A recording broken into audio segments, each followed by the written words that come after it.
Boa noite. Então, eu sou Liz Fraga. Como eu vim divulgando, eu vou conversar hoje com o professor de artes cênicas, diretor de teatro, ator de TV, de cinema, de teatro também, escritor e também com uma. Descobri também que tem uma veia terapêutica. Anselmo Vasconcelos. Eu vou chamá-lo, vou ver se ele já entrou aqui ao vivo.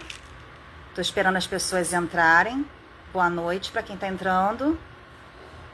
Boa noite, André.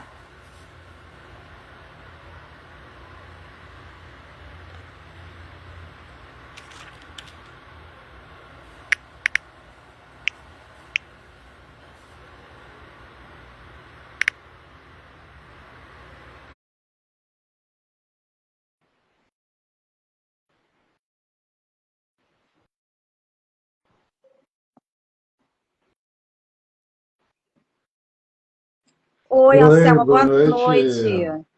Tudo bom? Tudo bom? Tudo.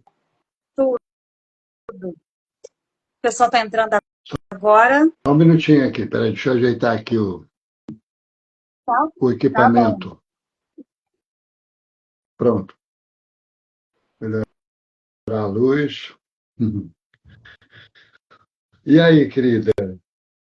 Então, então, já tem um tempo que eu tenho essa vontade de conversar com você, até porque eu descobri que você conhece o Pô, meu seu pai. pai é um martispenense dos mais icônicos, né? Nós Marcones. trabalhamos, né, naquela escola. Ele estudou também lá, eu também estudei lá. Não como aluno, mas como docente mesmo, né? Eu frequentava a escola. Boa noite, Boa alguém noite. aqui de Santa Teresa, parece.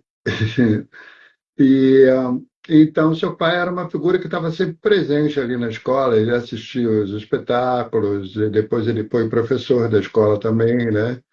E eu me aposentei Verdade. depois de 35 anos de trabalho na Funarge, né, que era a mantenedora da minha presença na escola, né, eu funcionário da Funarge, né, o professor da Funarge, 35 anos, aí me aposentei.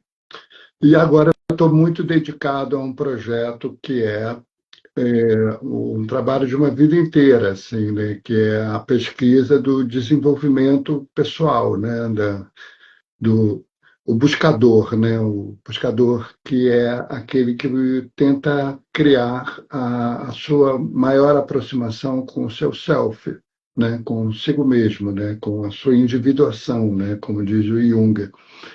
Então eu fiz muitas terapias, né? Passei por muitos terapeutas, por muitas dinâmicas e também a coisa de você ser ator no Brasil e também lecionar e também viajar pelas cidades me fez conhecer diferentes culturas, né, diferentes approaches dessa questão do Uhum. desenvolvimento pessoal.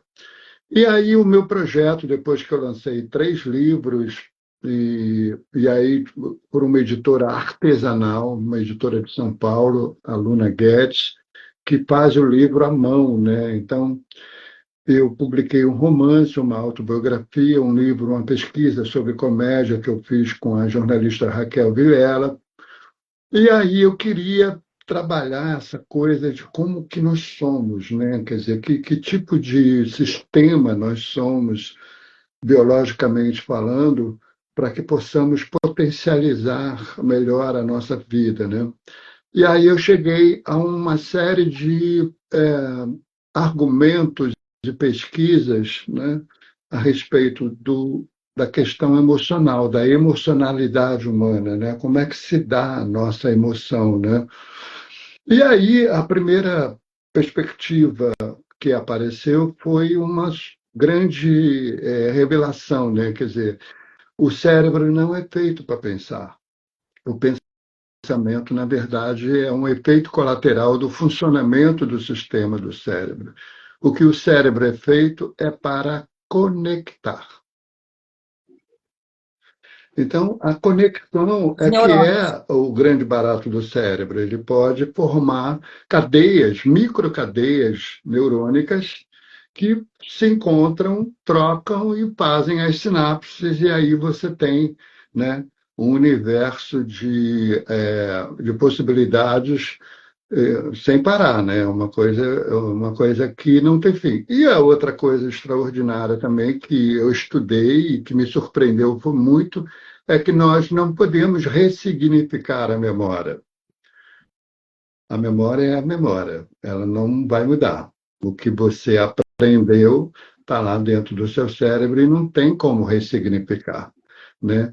Assim como os neurônios que nasceram com você, eles vão te acompanhar a vida inteira, não tem como você despedi-los da sua, da sua mente, né? Então, o que que acontece com nós outros, né? Quer dizer, nós temos uma infância, todos nós temos uma infância bastante traumatizante, porque os nossos pais não souberam nos amar devidamente, como os pais deles também não souberam, e gerações são assim, onde o amor pelo filho, pela criatura, pelo novo, ele não é completo, porque as pessoas. Boa noite, Carol.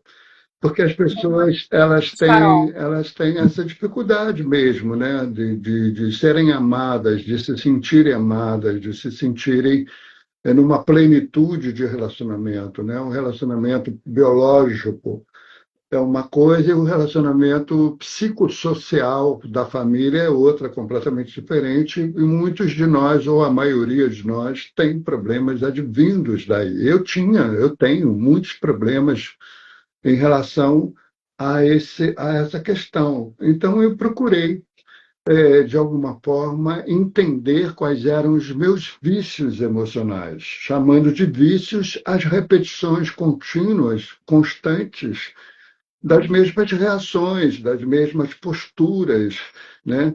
No meu caso, eu tinha uma coisa de orgulho muito forte, né? E aí eu precisei trabalhar esse orgulho, né? Baixar essa bola, né? A conversa entre o ego e o superego, né? Ela começa a ganhar um equilíbrio, né? Porque o superego é o nosso juiz, né? Ele julga o que a gente faz o tempo todo, mas quem executa as tarefas todas é o nosso ego, né? Então, esse equilíbrio, essa disputa começa a criar uma série de cadeias, uma série de percepções, uma série de repetições que eu chamei de vícios emocionais. E aí, Que os terapeutas, eles muitos chamam de crenças limitantes, é, né? Os terapeutas chamam de as crenças limitantes que a gente vai adquirindo eu acho Eu acho durante que a as vida. crenças limitantes é uma outra viagem que não é a minha exatamente. A minha é mais uma coisa de construção da personalidade, sabe? Como é que a gente constrói a personalidade? Como é que a gente constrói o caráter? Como é que a gente constrói a nossa consciência? Como é que é a consciência, Uhum. tá? Como é que ela acontece, a consciência? A consciência acontece segundo os pesquisadores da atualidade, ela acontece de fora para dentro. Ela é um comando. O cérebro precisa de um comando, assim como o seu computador precisa de um comando, né? O cérebro precisa de um comando. Quando a gente fala em a inteligência artificial, a gente está falando uma besteira, porque ela não é nada artificial. Ela é uma Ela extensão, tem ela é uma extensão daquilo que você disse para ela, só que ela tem uma velocidade ah, de acúmulo de informações que é tão surpreendente que alguém resolveu chamar isso de uma artificialidade, mas não tem nada de artificial, ela é absolutamente programada pela nossa consciência, pelo nosso cérebro. Você tem que criar um prompt, né? Eu quero descrever uma pessoa com essas características. Os cabelos são lisos, pretos, o rosto é um rosto oval e ela se parece muito com um ator, entendeu? E aí pum, a inteligência artificial busca essas referências e cria uma configuração. O que é o celular, se não uma extensão, né, da nossa capacidade de organização? Tanto é que em francês não se fala computador, né? É organizateur, quer dizer, um organizador, né? Então, nós temos isso, nós temos uma organização que aconteceu através dos movimentos de vivência que nós tivemos, né? E eles criam, então, uma cadeia, né, que é conhecida e chamada pelos cientistas de epigenia, né, que é aquilo que não é o teu DNA, é o que você acumulou nas suas vivências, nas suas construções psicossociais, digamos assim, né? Psico porque tem toda a elaboração da mente, e sociais porque nós vivemos em conjunto, em coletivo, né? Nós vivemos no coletivo. Então, aí saiu esse livro, Vícios Emocionais, e eles têm uma proposta, que é a utilização da escrita terapêutica, da escrita reflexiva, né? Da escrita meditativa, da escrita ficcional, né? Ou friccional, né? Que é a fricção é quando você mistura a ficção com a tua idealização da realidade, digamos assim, né? Dá uma fricção, né? É algo que amálgama, né? Se junta para produzir uma nova realidade, né? Então, eu propus às pessoas que leram o livro, né, o exercício da escrita, e da escrita manual, né? A escrita manual, ela provoca uma comunicação, né, com o nervo frênico, que está aqui na nossa garganta, aqui nessa região, e ele tem um compasso, uma relação direta com o diafragma, que, por sua vez, dita o ritmo cardíaco. Então, quando você escreve a mão, né, você está fazendo um exercício extraordinário da movimentação do seu equipamento sensorial, né, orgânico, e, consequentemente, você ativa os córtex do seu cérebro. Então, eu uso a escrita, desculpe, como meditação. Ou seja, eu escrevo de uma maneira onde eu não penso. Eu não penso na frase que eu vou escrever. Eu deixo ela vir como se fosse quase uma psicografia. Não é psicografia porque não tem ninguém me dizendo isso. Sou eu mesmo que estou dizendo para mim mesmo. Ou seja, né? Mas poderia ser chamado de psicografia. Uma Por coisa quê? espontânea. Seria uma manifestação mais do inconsciente, né? Sem Uhum, racionalizar muito. exatamente. Então, por exemplo, o meu livro Mia, Holandesa dos Pés Descalços, é um romance que tem como pano de fundo os anos da ditadura militar brasileira, os anos 70, né, de 64 até 72, e toda a movimentação ideológica que aconteceu no mundo nesse período, que foi um período extremamente efervescente, né? Então, esse livro começou, eu queria falar da minha prisão durante o período da ditadura militar, e eu queria, então, começar por aí. Só que a primeira frase que me veio na cabeça é a frase que abre o livro: vou encontrá-la na próxima hora. Essa frase, essa Anselmo, frase está sozinha essa numa folha do livro inicial, entendeu? E a partir desse disparo, uhum. dessa provocação, dessa autoprovocação, eu entendi que eu tinha que encontrar com alguém. Quem é esse Uhum. alguém? Essa prisão que você falou, ela foi por causa do filme que você fez em 79? Não, não, não. Não foi da situação do filme do República dos Não, Assassinos? não, Que não. houve uma O República censura. dos Assassinos é um filme onde eu faço um travesti, né? Talvez tenha sido.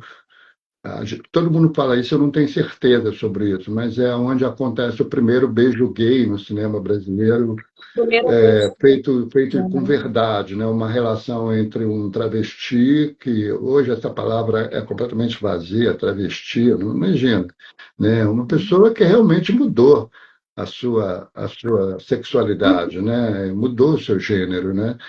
Então, esse personagem escrito pelo Agnaldo Silva e que eu tive como companheiro, como parceiro de romance, o Tunico Pereira. E a gente conseguiu uma aproximação muito grande. Mas o meu livro ele não tem nada a ver com isso.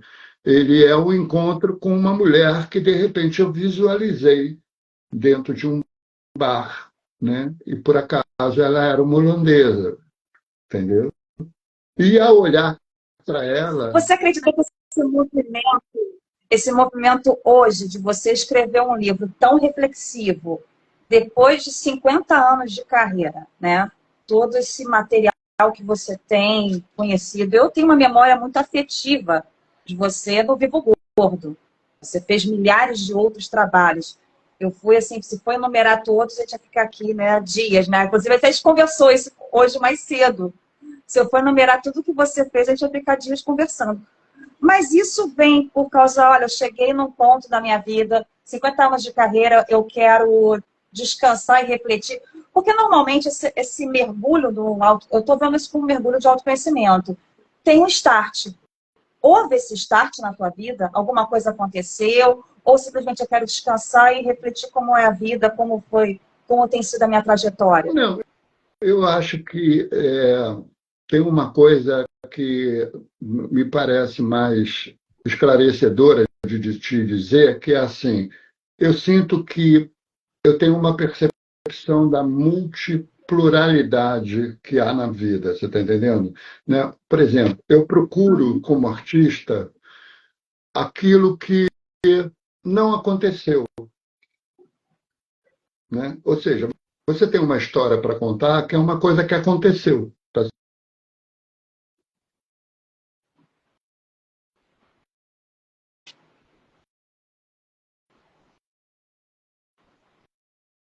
Travou um pouco o Anselmo.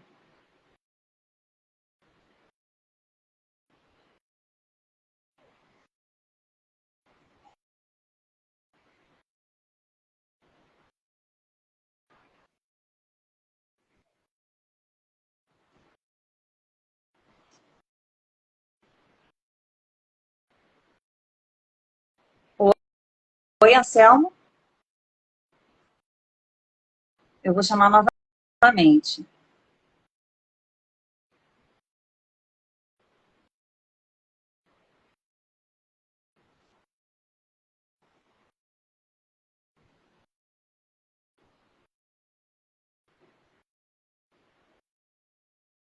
Gente, travou um pouco a internet, não sei se foi a minha ou se foi a dele, mas eu já convidei o Anselmo novamente. Oi, voltamos. Oi, voltamos. Bom, então eu dizia que a multipluralidade, ou seja, você perceber as coisas por várias maneiras de observar, te tira um pouco, né, daquilo que é usual, daquilo que é protocolar, daquilo que é o modus operandi, daquilo que todo mundo está fazendo, né, e você descobre, então, um destino próprio, que eu acho que é o que acontece comigo, você está entendendo?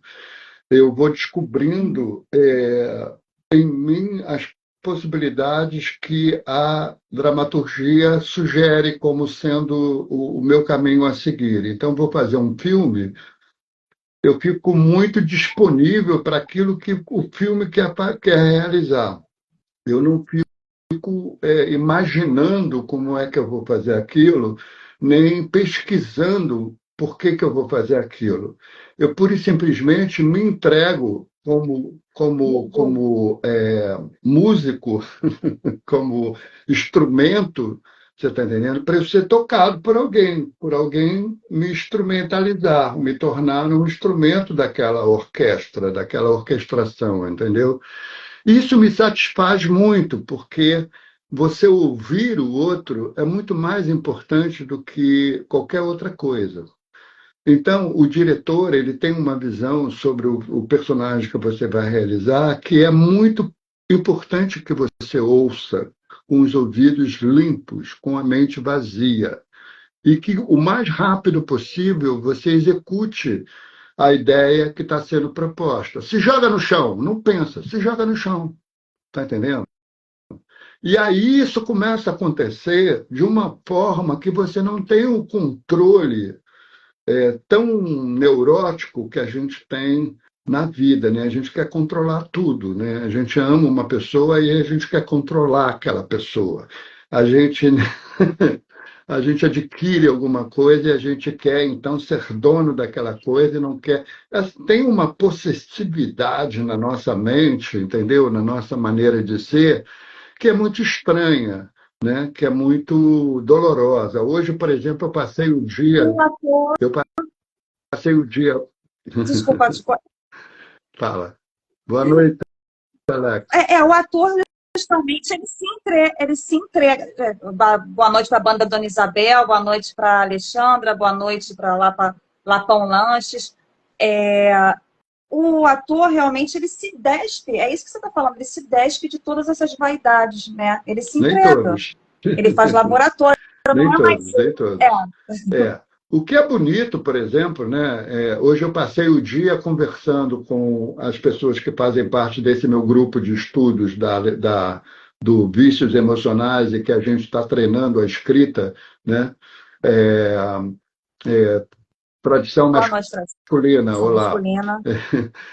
A gente está treinando essa escrita, então a gente passou o dia conversando sobre paixão, sobre amor, sobre desamor, sobre como que nós sofremos com os relacionamentos amorosos intensos, poderosos, e que por algum motivo há uma separação, há um desgaste da relação, há um impasse, né, de comunicação entre ou a impossibilidade. A gente estava falando muito sobre um filme francês que eu recomendo muito que seja assistido, porque é uma discussão muito interessante, que se chama Pura Paixão. Esse filme teve no Vou Festival de assistir. Cannes, é um filme extraordinário, e que ele descreve exatamente isso que nós estamos conversando aqui, a multipluralidade das questões da vivenciação de situações extremamente difíceis para o relacionamento amoroso, que por si só já é difícil. Nenhum relacionamento amoroso é fluido, fácil, plácido, berço esplêndidos, não. Como diz o nosso hino, não, não é. Você é um É, apaixonado? é, Você é um é. apaixonado? Você... O Sartre cunhou uma premissa existencialista que a gente comprova o tempo todo, né? Um inferno é o outro. O inferno é um outro. Mas, Anselmo, você é um homem Eu sou apaixonado? o quê? Um homem apaixonado? Perdidamente apaixonado. Perdidamente apaixonado. Sim, Eu eu pensei, também eu tenho esse pensei, pecado. eu passei a minha vida inteira tentando não ser apaixonado, tentando não ter Também. essa entrega. Eu tinha medo dessa entrega porque eu tinha muito medo do abandono, porque isso vem da minha infância, isso vem da minha relação com meus pais. Né? Não que eles tenham me abandonado, mas é porque a gente se sente abandonado quando não recebe a carga afetiva que a gente precisa. Né? No caso, então, eu era um menino muito carente. Então, eu sempre evitei a entrega, até que nos últimos 2 anos isso não mais aconteceu. Eu realmente me apaixonei, descobri o amor, né? E não é só, Você está e namorando? não é só o amor, Tá não é namorando? só o amor pelo outro, no caso, pela outra, né? Ah, sim. É o amor que você também sente em você, né? O amor próprio, né? O seu amor. O que te sustenta, né? De uma maneira que te Isso faz é olhar. E eu maravilhoso, achava que né? eu ia passar a minha vida, eu só estou com 72 anos, que na verdade eu já estou no 73, em dezembro eu faço 73, Mas tá bonito. eu Mas achei já que eu tá, estava mas resolvido você nisso, tá eu achei que eu estava bonitão. aposentado emocionalmente, entendeu?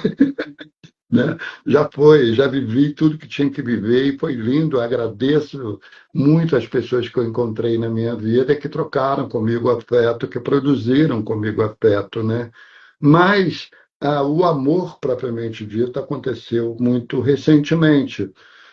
E foi uma descoberta está sendo avassaladora, né? Eu vejo um mundo outro hoje de outra maneira. Uhum. Que bom. Você está Hã? namorando? Você Não, não está estou namorando? namorando. Não estou namorando. Eu sou absolutamente solitário. E essa descoberta toda que me aconteceu, ela é um segredo. Ela não, eu acho que sequer ela existe, na verdade. É uma criação minha. Mas isso é uma delícia.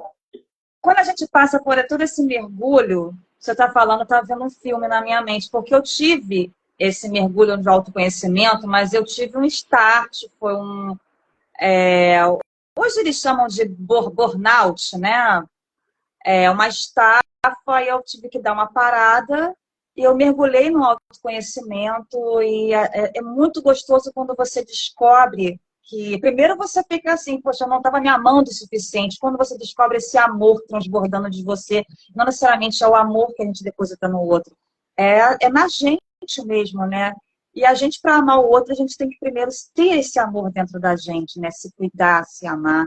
E eu acho isso muito lindo, essa tua trajetória toda, É, né? É uma a, trajetória de a muitas nossa, glórias. a nossa amiga Maria Dionisíaca escreveu assim, na pista para negócio, moçada. Maravilhosa. Mas, Que Maria, está frase arrasando. maravilhosa. Você está É isso que eu estou trabalhando, sabe? Essa capacidade da gente soltar uma bomba, sabe? Soltar uma bomba, ou como eu disse o Gerald Thomas recentemente, né? Ter um contra-ataque, né? Está na hora da gente ter um contra-ataque, né? Da gente buscar uma surpresa na vida, né? Que vem de nós mesmos, né? Então essa frase aí é maravilhosa, né? Na pista para negócio, moçada, é perfeita. Pega tudo que eu disse e coloca de uma maneira dramaturgicamente interessantíssima, né? Ah, Eu quero te fazer uma pergunta. Tá uma delícia esse papo, mas eu quero te fazer uma pergunta um pouco polêmica. pode. Posso? Então, é, a gente vê, assim, eu estava pensando em várias perguntas que eu poderia fazer para você, mas tem uma que eu tenho muita vontade de fazer, que é a gente vê muitos. Esse movimento dos influencers, movimento de pessoas que saem de realities, eu acho ótimo isso, mas o que você acha dessas pessoas estarem fazendo novelas? Se você acha a importância da formação do ator, você que é um professor, né, que tem toda uma história de lecionar também, de direção, qual a importância para você da formação do artista? Então, eu acho o seguinte, como nós já falamos aqui, eu fiquei numa escola de teatro, né, na Escola Estadual de Teatro Martins Pena, durante 29 anos, né? Eu fui, inclusive, diretor da casa. Então, chegou a E eu não dirigir, tenho foi formação, diretor. eu não tenho formação acadêmica. Eu sou notório saber. Não tenho formação acadêmica, quer dizer, eu pude dar aula porque a Secretaria de Cultura do Estado do Rio de Janeiro me reconheceu como notório saber. Eu acho que isso nem existe mais, entendeu? Que é aquela pessoa que notoriamente, como a palavra está dizendo, sabe o que está fazendo, né? Então, Sabe? eu aprendi lá na escola que o estudo é importantíssimo, que a história é interessantíssima, que o transcurso do teatro é interessantíssimo, que a formação é interessantíssima, o doutorado, o pós-doutorado, o PhD, tudo isso é muito lindo, demanda muito estudo, muito esforço. Agora, tudo isso cai por terra quando eu convido para comemorar 100 anos do aluno número 4 da Escola de Teatro Martins Pena, que foi o Procópio Ferreira, não mais ninguém do que Procópio Ferreira, aluno número 4 da escola, né? Eu convidei a Bibi Ferreira para ir na escola falar sobre a atuação, sobre a escola, sobre o pai dela, sobre ela, sobre nós. E a Bibi, com aquele jeito extraordinariamente direto dela, ela virou e disse assim: eu não acredito em escola para todos, porque eu acho que o ator nasce pronto. Nasce pronto. Cara, isso foi uma bomba nuclear, porque não parava de explodir considerações a respeito disso. Em grande parte, o que ela quer dizer é que realmente tem pessoas que têm uma facilidade extraordinária para atuar. Elas, elas estão no seu conforto atuando. Eu, por exemplo, atuar para mim é uma meditação, é uma forma de eu esquecer muitas coisas que são necessárias de serem esquecidas e dar voz a alguém que não sou eu, supostamente não sou eu, mas que acaba sendo incorporado por você, né? Acaba sendo um vestígio do teu rastro pela vida, né? Então, em grande parte, eu entendo o que ela quis dizer para todos nós. Mas, por um outro lado, eu acredito muito na procura da experiência, da experimentação, sabe? Você experimentar coisas, ideias, conceitos, né? Como Brecht fez, como todos fizeram, né? Como o Peter Brooks fez, como o Gerald Thomas faz, como enfim, o Aderbal Júnior fez, o Teatro da Demolição, o Antônio Pedro com a irreverência dele, né? O tem folga na direção do Antônio Pedro, né? Antônio Pedro cunhou essa questão, né? Da direção não ser um autoritarismo, mas a direção ser um complemento, um colaborador daquele coletivo com o mesmo peso horizontal dos outros participantes, e não um peso vertical, né? Como muitas vezes aconteceu, né? Então, a formação e a deformação, eu acho que tem um diálogo aí e muito interessante. Eu acredito muito mais em deformar, ou seja, quebrar a formação dos atores do que propriamente formar os atores. Olha, o caminho é esse, é assim que se faz, né? E tudo mais. Eu, por exemplo, assisti há pouco tempo o William Dafoe, o grande ator William Dafoe, dizendo que o projeto dele, pessoal, era fazer uma cena mal feita. Ele queria fazer uma cena ruim, que ele atuasse de uma maneira ruim. Olha, um cara como ele dizer um troço desse. Por outro lado, a gente tem o maravilhoso Ricardo Darín, um dos maiores atores argentinos, né, um dos maiores atores da atualidade, que começa o espetáculo dele, eu assisti isso lá em Buenos Aires, dizendo o seguinte: bem-vindo ao templo do erro, porque aqui é o lugar para eu errar. Porque o erro, ele é o errante, ou seja, o erro é o movimento. Se não tiver o erro, né, você não percebe as sombras, você não percebe a improbabilidade da tua intenção, entendeu? Porque a tua intenção é uma coisa, agora ela acontecer requer uma habilidade que não se conquista de uma hora para outra.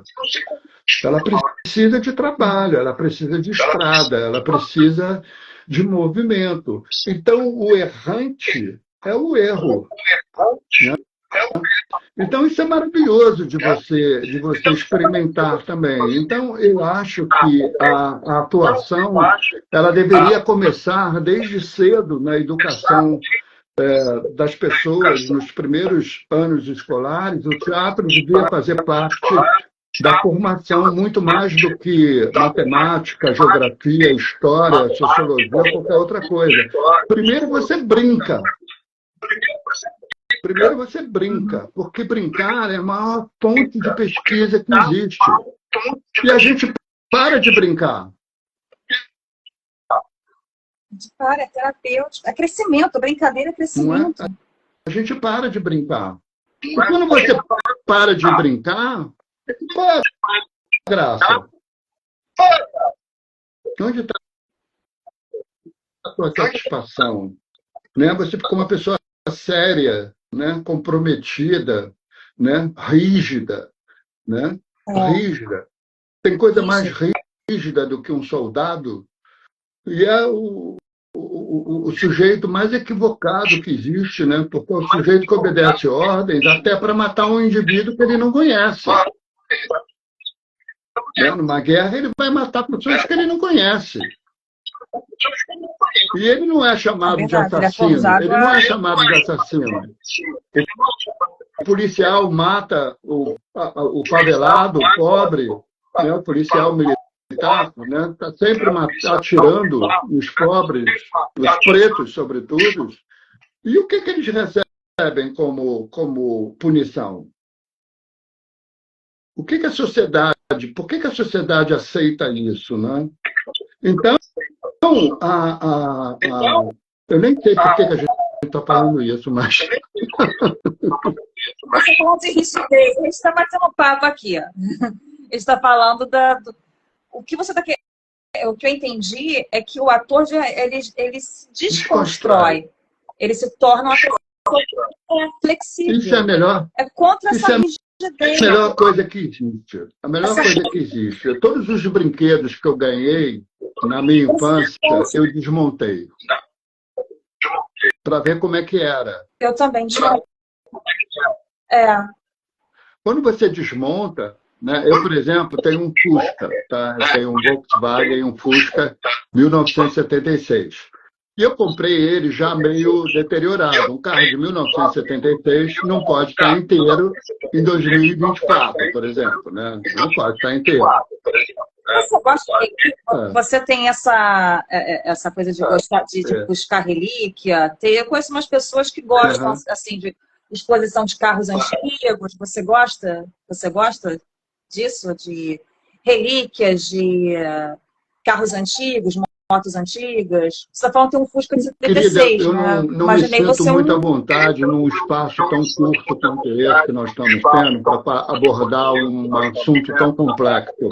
Isso é um assunto muito complexo para a gente. Aqui a gente está, a nossa função aqui é mais, né, fazer um ping-pong mais gostoso, mais leve, mais suave. Isso aí é muito pesado para mim, muito pesado. O Fábio Kremer está mandando um abração da galera do Frida Rock aqui de Porto Alegre. Alô, Porto Alegre, que saudade de vocês. Nossa, eu adoro Porto Alegre. Beijo, Fábio. A cidade muito efervescente, né? Ali a Praça da República, né? Aquilo ali, Praça não, a Rua da República, né? Eu já nem me lembro mais. É tão legal a cidade velha deles, né? Enfim. Mas voltando aqui ao nosso papo, né? Essa coisa de você desmontar, eu desmontei o carro todo. Eu desmontei ele todo para reconstruir ele com peças revitalizadas, etc, etc. E a gente pode fazer isso também, né? Com o nosso equipamento pessoal, né? A nossa mochila, né? A gente pode esvaziar a mochila e ver o que não interessa mais, né? E ficar mais leve na sua trajetória. A gente faz isso o tempo todo com a gente. A gente faz o tempo inteiro isso com a gente, né? Quer dizer, deveria fazer isso, né? A gente ia se desmontando e montando e remontando. Entrou agora o Vinícius Dutra. Boa noite, Vinícius. Obrigado aí pelos aplausos.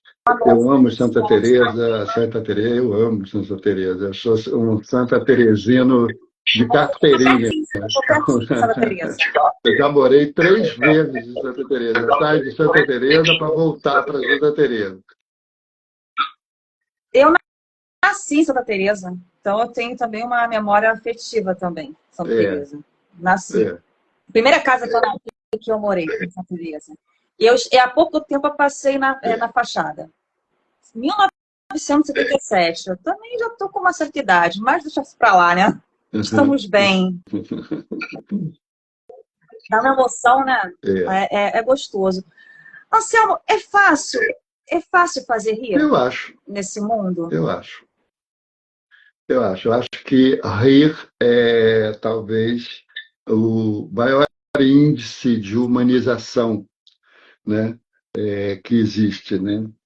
Há quem diga, inclusive, que o homem aprendeu a rir com outras espécies, né?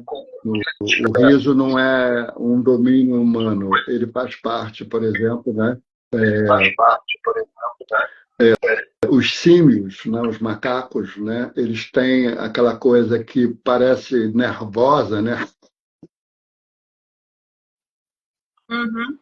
E isso é muito, muito engraçado, né, de você ver. Então, assim como, por exemplo, né, há uma teoria que fala que o batom vermelho que as mulheres usam na boca é uma inspiração da vulva das macacas que, quando estão no cio, os lábios vaginais ficam vermelhos. Que é uma forma de atrair o macho, né? De estimular o macho. Então, essas coisas, assim, elas são muito desmistificáveis. Então, assim, rir, fazer comédia é mais difícil do que fazer a tragédia ou alguma coisa mais pesada. Não, não é. Não é. Não acho. Não é. Eu conheci a geração dos anos 30 do humor e da comédia brasileira. Eu conheci a geração dos anos 40 do amor e da comédia brasileira, dos anos 50, 60, 70 e da atualidade, porque eu trabalhei durante 20 anos numa grade de humor da TV Globo, onde todos esses profissionais passaram, e foi o Zorra Total. Ali você tinha uma mistura de um elenco, uma constelação extraordinária. Muitos deles, inclusive, encerraram a carreira ali. Então, eu via, por exemplo, que para o Pampito, para o Walter Dávila, para a Ema Dávila, para o Castrinho, enfim, para o Jorge Dória, né? Aquilo ali, o Tutuca, aquilo ali era fácil. Eu trabalhei 4 anos com Golias. O Golias é a coisa mais surpreendente que eu já vi na minha vida em termos de ator. E o que o Golias fazia? Qual era a mágica dele? Eu que fiquei ali durante 4 anos bebendo naquela fonte. Brincar. O Bronco era uma brincadeira do Golias. Uma maneira como ele construiu a si mesmo. Quando ele falava, por exemplo, o Creed, né, que virou até música, né? O Creed, fala para a mãe, né? O Creed, na verdade, é Euclides, que é o irmão dele. Então, essa é a mágica. Quando você brinca consigo mesmo, ou com a vida, ou com as situações, o riso, ele vem explosivo. Por exemplo, eu estou morando em Maricá e tem dois cachorros aqui, 2 cachorros que a gente adotou, que são cachorros de rua. Eles são muito engraçados, porque eles são bebês ainda, então eles brincam o tempo todo. E você acaba rindo deles, entendeu? Porque eles fazem tantas estrepulias que daqui a pouco eles derrubam uma coisa, daqui a pouco eles... Hoje, por exemplo, eu fui receber uma amiga minha que veio me visitar e eu estava com calção e não botei a cueca, botei só o calção. Aí, quando eu atravessei o jardim, o cachorro veio, chama-se Marola o nome dele, ele veio e puxou a minha cabeça. Ele puxou, e eu fiquei de bunda de fora. Em pleno jardim, tinha um cara cuidando da piscina, o cara morreu de rir, entendeu? Então, o riso é fácil, entendeu? Depende muito de como você instala né? A Maria Dionisia que está lembrando do maravilhoso Santa Cruz, do Santinha. Santinha é extraordinário, né? Extraordinário, um ator extraordinário. É, Fábio tá rindo, né? Do cachorro puxava a calça, né? Parece o filme do Charlie Chaplin, Que né? momento. Tem um filme do Charlie Chaplin que ele é perseguido por um jumento, né? Hoje eu fui perseguido por um cachorro. E ela continuou, eu levantava. E ela queria puxar tal, o calção. Tem um exercício, você está falando, eu estou lembrando assim, tem um exercício, ele é dentro de uma filosofia espiritual, mas ele pode sair da filosofia e se tornar um exercício também terapêutico, que é do riso.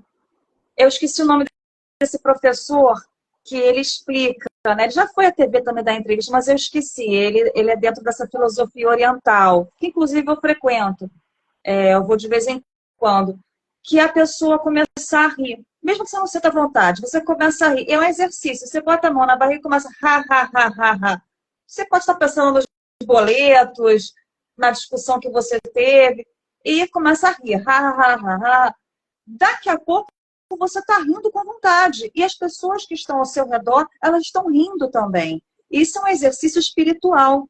Mas seria interessante que todo mundo, né, fizesse para as coisas se tornarem mais leves, né? Porque sair do campo da religiosidade e ser um exercício mesmo. Que a gente está falando assim, por que não tem o teatro nas escolas? Por que não se ensina a rir nas escolas? Por que se ensina a ser feliz, né, nas escolas? Ter um ensinamento mais funcional, né? As pessoas estão muito nervosas, sisudas, né, brigando o tempo todo. Eu acho que, por exemplo, uma das possibilidades que me atraem muito na vida é eu não acreditar em identidade, sabe? Não acreditar em identidade. Eu não costumo personalizar a minha existência. Não acredito que, embora eu conheça a formação da personalidade, psiquicamente falando, né? Psicologicamente falando, eu sei como é que é, eu estudo, né? Eu faço parte de uma instituição chamada Instituto das Virtudes, né? Onde se aprende virtuologia, que é as 33 virtudes que podem fazer com que você se torne um ser humano com um equilíbrio, né? Que você seja muito mais o self do que o ego ou do que o superego ou a briga entre os dois, né? Isso é muito bonito, isso é muito legal. Então, você acreditar que tem uma personalidade pronta, acabada, ou uma identidade porque você é um ator, um artista, ou um gênero diferente, ou você, enfim, acreditar que você é alguma coisa pronta, acabada, é um erro brutal, né? Porque tudo muda o tempo todo, né? E se você não tem a capacidade de acompanhar as mudanças, você fica cristalizado, né? Você se torna um simulacro daquilo que você acha que você é. Tem um personagem que eu adorei fazer, do Luiz Fernando Veríssimo, que se chama Ed Morte. Ed Morte é um detetive particular, pobre, completamente ridículo, e que acha que é alguma coisa, ele acha que ele é um detetive. E aí entra uma cliente no escritório dele, né, para contratar ele para fazer um serviço como detetive, e aí ela vira para ele e fala assim: você é o Ed Morte? Aí ele olha para ela e diz: eu não sei se eu sou quem você pensa que eu penso, que você pensa que eu penso, que você pensa que eu sou.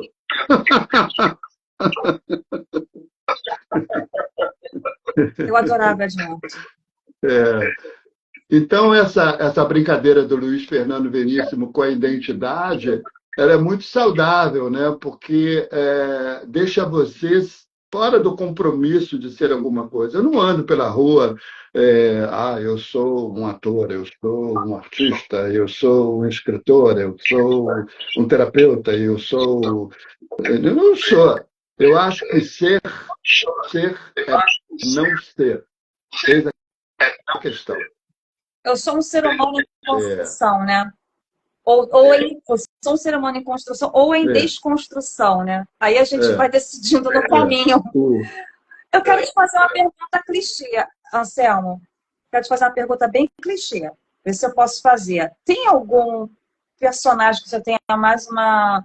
Você possa dizer que tem uma memória mais sentimental?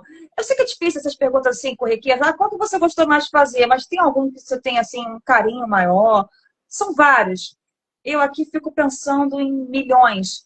Tem algum que é, você possa dizer assim, não, esse foi eu, mais, ou mais eu, difícil, ou menor, ou mais eu interessante? tive a honra de estrear o Ed Morte na TV Globo, né, do Luiz Fernando Veríssimo. Tive essa honra, esse privilégio. Eu estreiei esse personagem no programa chamado Humor Livre, que acontecia aos sábados na TV Globo, lá nos anos 70, 80, não me lembro mais. E eu fiquei completamente apaixonado pela ideia do Luiz Fernando Veríssimo, entendeu? Porque é um sujeito que exatamente ele destrói a ideia de identidade. Ele corrompe a si mesmo com uma visão estranhamente burlesca de si mesmo. Então, por exemplo, ele fala, né, eu sou Morte, Ed Morte, detetive particular. Está escrito na porta. Roubaram a porta. Tá escrito no Eu divido o meu ponto. Eu escri. lembro É dessa escri cena. mesmo. É um lugar tão pequeno, o meu escritório, eu chamo de escri, porque é um lugar tão pequeno que na geladeira só cabe leite condensado. Eu divido o meu escritório com 117 baratas e um rato albino, que eu chamo de Voltaire, porque ele sempre vai embora, mas ele volta. Então eu chamo ele de Voltaire. Eu sei francês, sem querer me Jean Gabin. Olha que delícia isso, né? O Ted, meu É amigo Ted, maravilhoso. meu aliado Ted, está dizendo aqui que eu sou um exercício do vazio. E é verdade, é verdade. Anselmo, infelizmente tem 10 minutos e o Instagram está derrubando com 1 hora. Eu quero conversar com você outras vezes, né? Eu até disse que isso iria acontecer, né? Eu falei mais cedo, olha, vai acontecer de terminar e eu pedi para você para fazer novamente no outro Uhum. dia. Mas eu quero perguntar, você falou do livro. Esse livro a gente encontra nas livrarias? Quero que você deixe Não, o nome do livro, se já está eu para estou com vender. 2 livros lançados, recém-lançados, né? O e-book Vídeos Emocionais, você compra ele comigo, na internet, né? Na Hotmart, por exemplo, na Kwip, você compra o Vícios Emocionais, que custa R$ 30. O que é R$ 30? Nada, né? Você não come uma pizza não tomando um chopp com R$ 30. E o outro livro, que é O Presente do Futuro, que é um livro artesanal, que é esse livro aqui, ó. Olha que É lindo, esse livro que a gente né? tinha Olha conversado. só, ele tem uma folha que sai do livro, que faz parte da história. Então, esse é um livro artesanal. Ele não vende em livraria, ele vende no boca a boca. Que é Então, uma se você história, quiser né? comprar o meu livro, me acha na internet, no Instagram, no Facebook, conversa comigo e a gente vai fazer um rolo. Mas os meus livros não são Tá. vendidos em Esse foi livraria, porque o que é primeiro tipo um livro que eu ensaio. fiz, ele era de uma editora que criou uma edição industrial do livro e vendia nas livrarias. Então eu ganhava 10% do preço de capa. Porra, Uhum. levei 4 anos para escrever um livro. Ele custa R$ 50 e Pra eu vou ganhar ganhar R$ 5? Pô, não é melhor não. legal isso, né? Então eu parti. Meus livros são feitos pela Encontro Editora, né, que é feito à mão e não tem desperdício de papel também, que é uma preocupação legítima também. A gente tem que se preocupar em diminuir, né, o ataque à natureza, né? Então, a celulose que produz o papel, a gente tenta preservar o máximo possível. É lindo esse livro. É esse que a gente conversou que é um diário, né? Que não, é tipo um diário. O Vícios Emocionais, ele propõe que você crie um diário. Ele não é um diário. Ele propõe que você crie um diário. Né? Propõe que crie um diário. E eu quero te fazer uma última pergunta antes que termine. Um projeto novo, tem alguma coisa aí para... Você vai estar em algum programa, alguma série? Eu tô entrando naquela fase que a gente chama de colheita, né? Tudo que você plantou ano passado, ano retrasado, está começando a emergir, né? Surgir na Terra, né? Então, no dia 11/4 agora, a gente vai fazer a pré-estreia do Tarefa, que é um filme do Thiago Rezzostolato, que é a primeira direção dele. Ele é um excelente AD do cinema brasileiro. A gente vai fazer a pré-estreia desse filme. Eu estou dirigindo uma peça chamada Os Filhos da Miséria, do Aloysio.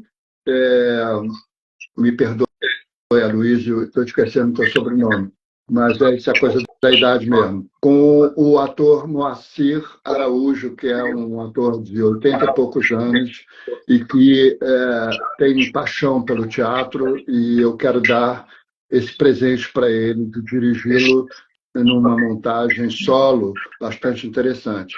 Eu vou estrear também, em breve, uma série da Amazon Prime, que, por enquanto, é sigilo, não se pode falar muita coisa sobre ela, mas todo mundo já sabe que é sobre Tremembé, aquele presídio das estrelas lá em São Paulo, né? Vou estrear também agora, na segunda-feira, uma participação especialíssima na novela Garota do Momento, com um personagem deliciosamente escrito, e que me deram a honra de bater essa bola lá com a rapaziada dessa novela, que é uma novela linda, né? Uma novela muito bonita. Dia 31 eu entro e passo algum tempinho ali com aquela rapaziada, e depois o personagem tem um final lindo, um final maravilhoso. E também há uma possibilidade muito grande de eu conseguir realizar o projeto que ganhou um edital em Rondônia, que é a Rondônia Cinematográfica, que eu ajudei a fundar junto com o jornalista Paulo Andreoli. A gente produziu um longa chamado Amor de Mãe, e agora ele ganhou um edital lá, e nós vamos então filmar. Estamos só esperando a equipe ficar disponível para a gente filmar lá em Rondônia novamente mais um filme brasileiro. Anselmo, muito obrigada. Nossa, muitos trabalhos. Eu quero voltar a conversar com você sobre Tremembé. Podemos? Não. A gente não pode. Eu não posso falar nada sobre o Tremembé, não posso falar nada. Nem o que eu faço em Tremembé. Não pode. Eu assinei um contrato que eu não posso falar. Então, não vamos tocar nesse assunto. A gente só pode falar que vem aí o Tremembé. Tá bom? Querida, eu quero te agradecer muito a oportunidade de estar aqui. Eu que agradeço. Podendo falar um pouco. Eu que agradeço. Ser um pouquinho o Ed Morte novamente, né? Foi um prazer brincar com o Ed Morte aqui, né? E como ele sempre dizia, né? Eu não sei se eu sou quem você pensa que eu penso, que você pensa que eu penso, que você pensa que eu sou. Maravilhoso. Olha, adorei, foi um papo delicioso. Muito obrigada. Você, além de ser um gigante na atuação, também é uma pessoa muito bacana. A todos que entraram aqui, gente, boa que ficaram noite. junto com a gente aqui, né? E o pessoal de Santa Tereza, Maria Dionísio, Lata o Lanche, opa, Lapão, a banda da Isabel, que o Lapão Bando sempre da Isabel, muito você muito deliciosos. obrigado. Alex Chaê, obrigado. E quem mais que está por aí? Um beijo, então. Tchau. Ah, Beijo, espera aí, boa para terminar. noite. Tinha uma coisa maravilhosa do Ed Morto também, né? Que falava para ele assim, mas por que você está falando isso? Né? Eu não sei se eu sou quem você pensa que eu penso, que você pensa que eu penso, que você pensa que eu sou. Aí ele olhava para o outro personagem assim, desculpa, querida, eu não escrevo os diálogos, só estou no mundo pelo cachê. Beijo. Vai